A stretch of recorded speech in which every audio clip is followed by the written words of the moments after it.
Now we are beginning this edition from Bangladesh, where the Election Commission has announced January 7th as the poll date. But in the backdrop of this, developments, protests and political unrest have once again gripped the nation. The BNP, which is the primary opposition party in Bangladesh, has initiated the fifth phase of a road and railway blockade. The latest 48-hour blockade began early Wednesday and is scheduled to end on Friday.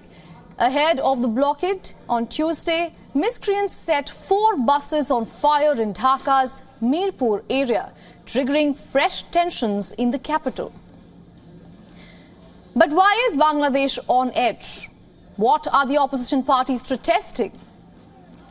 Let's break it down for you. For 2 weeks now, the BNP and several other opposition parties are making the same demands. They want Sheikh Hasina to step down, the Awami League government to quit power, and a non-partisan administration to oversee the elections.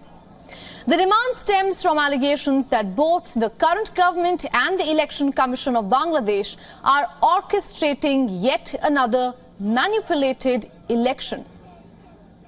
Senior BNP leader Rahul Kabir Rizvi issued a stern warning to the government. He said, and I'm quoting here, "You have no option but to resign. Resign immediately without making excuses and transfer power to a non-partisan neutral government." Sheikh Hasina has been in power for 3 terms in a row. She is the longest serving Prime Minister of Bangladesh. And come general elections in 2024, Hasina will have completed 15 years in office. But Hasina's reign has been fraught with accusations and criticisms. Opposition parties and political activists have accused the 3-time Prime Minister of a slew of wrongdoings. The 76-year-old leader has been accused of running an authoritarian regime. Critics allege that Hasina has abused human rights and suppressed free speech and dissent. She also faces allegations of allowing extrajudicial encounters with security personnel, killing hundreds of political activists.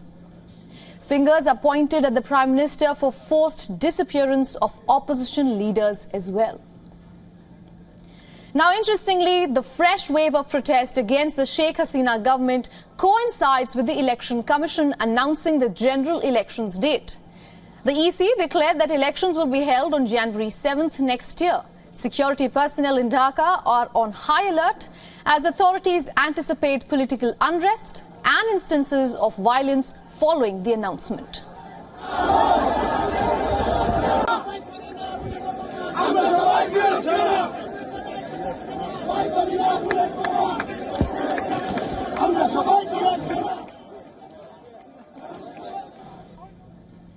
Now, for more on this, we are being joined by Imtiaz Ahmed. He is a professor of international relations at University of Dhaka. Welcome to the broadcast, Mr. Ahmed. Yes, thank you.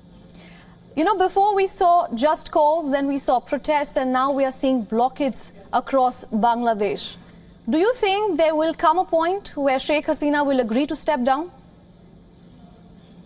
No, I don't think so. I don't think so, mainly because the blockades and the protests have not been as effective as people or as the opposition would want. In Bangladesh politics, you need millions of people to come on the streets, and not only in Dhaka, but throughout Bangladesh. Now, that has not happened. We don't see millions of people on the streets. Yes, there has been, protest, but as I said, it has not been as effective as the opposition would want, or a kind of protest which would make the ruling party or the government think differently. So I think we will be heading for election as usual. Right. Mr. Ahmed, Sheikh Hasina has been often called the daughter of democracy. But at the moment, the incumbent Prime Minister is facing a slew of allegations, and very serious ones. She has been accused of human rights abuses, suppressing free speech, allowing extrajudicial killings, and also disappearance of opposition leaders. Now, you are someone who has been born and brought up in Bangladesh. Can you tell us how much of these allegations are actually true? Now, in Bangladesh or in the South Asian context, allegations against ruling regimes, they have always been of that kind. Yes, there are areas where there are deficit, no doubt.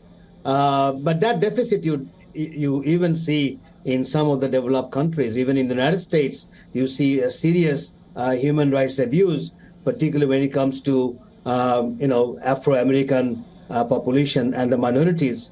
Throughout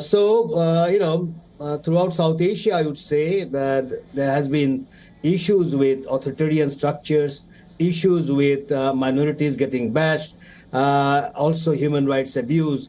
There are deficits, but one also need to see the other side of it. Particularly when it comes to Bangladesh, the way Bangladesh has handled the pandemic, particularly COVID-19. A lot of people thought Bangladesh would not make it.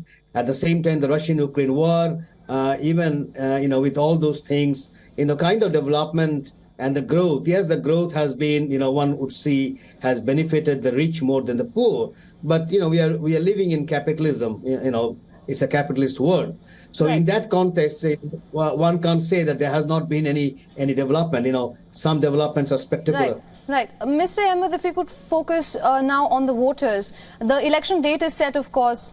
How are people of Bangladesh viewing this constant infighting and the polarization between the political parties? You see, Bangladesh never had political stability. What we had for the first time since 2009 was regime stability.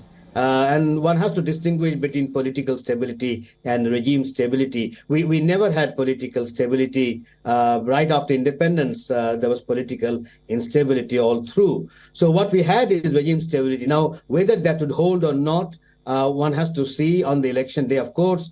But I think the ruling party and the government, they're also sensitive to the international attention. I guess in the Westminster system, what you need is the participation of people, coming to the vote centers to vote. Now, if that can be ensured, I guess the ruling party would say that we have succeeded in bringing people to the polling booths. Now, whether that percentage would be high or low, I'm sure the government, given the last two elections, the fair amount of criticism, so they probably would be more sensitive this time. So we have to wait and see.